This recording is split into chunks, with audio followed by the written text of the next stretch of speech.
Does he have a point there then, Dermot? I think everybody has a point, Hayley, because everybody sees it slightly differently, and that's what. So you asked me at the start, is it subjective, is it a grey area? And I said both, and I think that's the problem. There is no hard and fast. There isn't almost a line that you go, that's this, that's this. It's left to interpretation because the law isn't tight enough.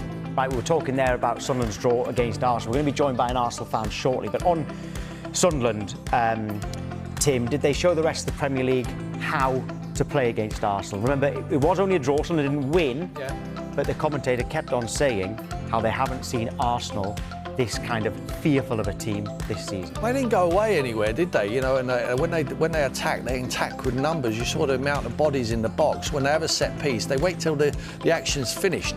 You know, not running back, you know, scared to defend before they complete. You know, they keep the ball alive, they keep it in the dangerous areas, they load the box up, they're physical with the Arsenal players, they're not scared at all. And we're talking about an Arsenal team that didn't play bad. You know, it's not as if Arsenal played bad, it's just that they never went anywhere, it didn't go away. You know, normally teams put their head down and think, oh, that's it, now they're going to go ahead and they're going to win. Never say die attitude. With the fan support, you know, it would put the wind in their sails. And when they get set pieces, they keep like I say, if they don't win the first one, they win the second one, they keep it alive. Not a team in the world wants to be under pressure with 6 or 7 bodies from the opposition in their box, challenging for every ball like their lives depend on it. And not only that, when they get themselves level, Dan Ballard typifies what Sunderland are all about with that block at the last seconds of the game. Puts his body on the line for the cause, for the team, for the badge. That's exactly what you need if you want to stay in the Premier League. They're staying in the Premier League, I've told you for a month now. There's no danger they will get. Now they have to start looking upwards. Where can they actually finish? What they are at the moment is party poopers. And that's great. To beat the big teams, who would have thought they could get a draw off Arsenal? No one's getting anywhere near Arsenal. To score a goal against Arsenal is bad enough. You know, they've scored 2 against them. So, yeah, it should be encouraging for the rest, but who's going to be brave enough to be able to do that? Reggie Lebris has actually been brave enough to say, you know what, guys, when we get the ball in the final third, we wait till the action's over before we start worrying about them attacking us. What did you know about Regis Lebris when he took the Sunderland job? Zero. And how impressed are you with him now? Well, you can only judge him what he's done. He's been outstanding with the record where he's taken him to the Premier League and to be competitive in the Premier League. I think their head of recruitment should be knighted as well. Incredible signings what they've made. For me, Granit Xhaka is a signing of the summer. I know we've talked about that on here before. It's just a leader. Not only what he gives you on the pitch, see him yesterday, it's what he gives you every single day on the training pitch and telling people the demands of how to play in the Premier League. We're talking about a foreign lad who's been here for many years and played at the top end of the Premier League, but now is willing to go to Sunderland to operate, which he would have thought at the bottom of the league, but no, hasn't materialised like that. He's looking mid-table, upwards, and incredible where they are at the moment. Nosebleeds material for Sunderland. Yeah, so with Dan Ballard, someone sent me a tweet that said, if an asteroid was heading to Earth, just put Dan Ballard in front of it and he'll head it away. I think it was on Paddy Power. And he was at Arsenal as a kid. He was at Arsenal. How worrying is it for Arsenal that they did drop points? So they haven't dropped many this season. And could this be the start of a drop-off? We've got their next 5 fixtures, actually. So the Sunderland game was 2-2, but then Tottenham at home, that's a drop-off. Yeah. Bayern Munich in the Champions League. Then Chelsea away, you never know what you're going to get from them. Brentford are doing a lot better than everyone expected, and Villa are now back on form. They're their next 5. Will there be any concerns from Arteta at the moment? No concern. Like I say, the performance was good. I thought the attitude was good.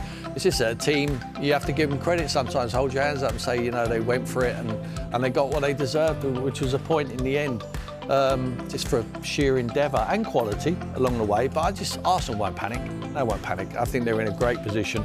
Their only concern at the moment is when they watched the football yesterday, would have saw Man City looking like something like their best. You know, I'm not sure they're actually there yet.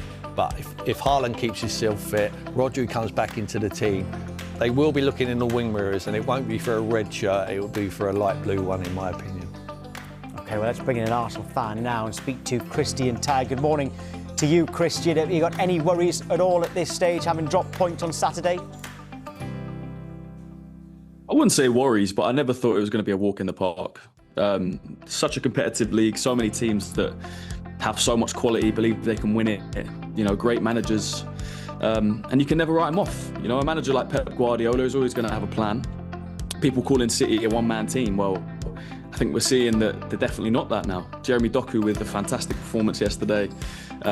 What he's now getting out of Nico Gonzalez, obviously in Rodri's absence, is great. And then there's also other teams. I know Liverpool are looking maybe far away from it now, but they could definitely go on a run with the quality they have.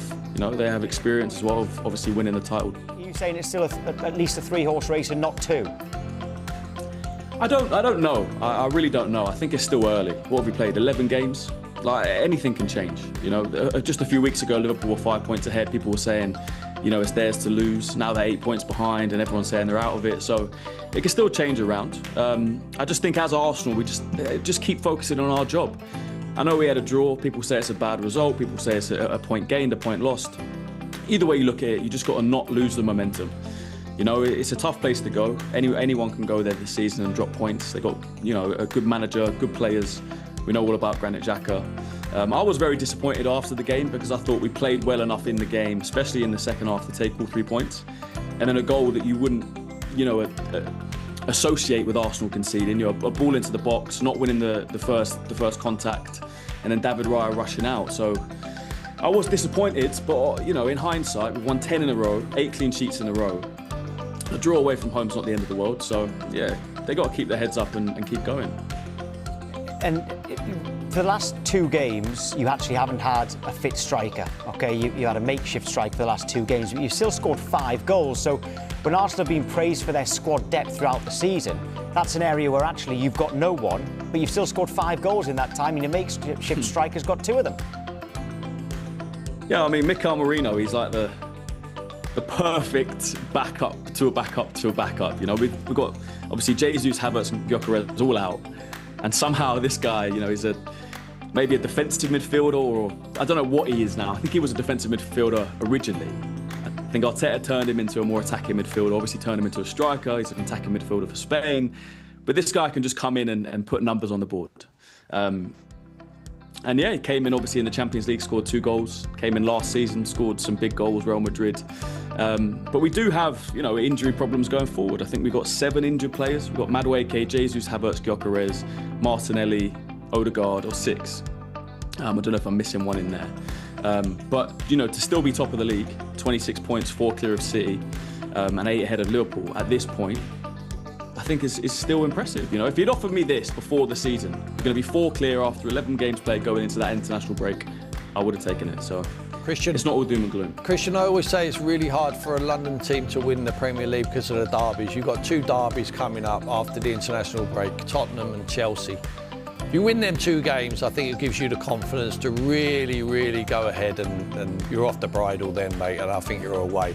Would you not agree with that? But to lose them 2 games, which possibly might happen, pal, I'll just put that in your head.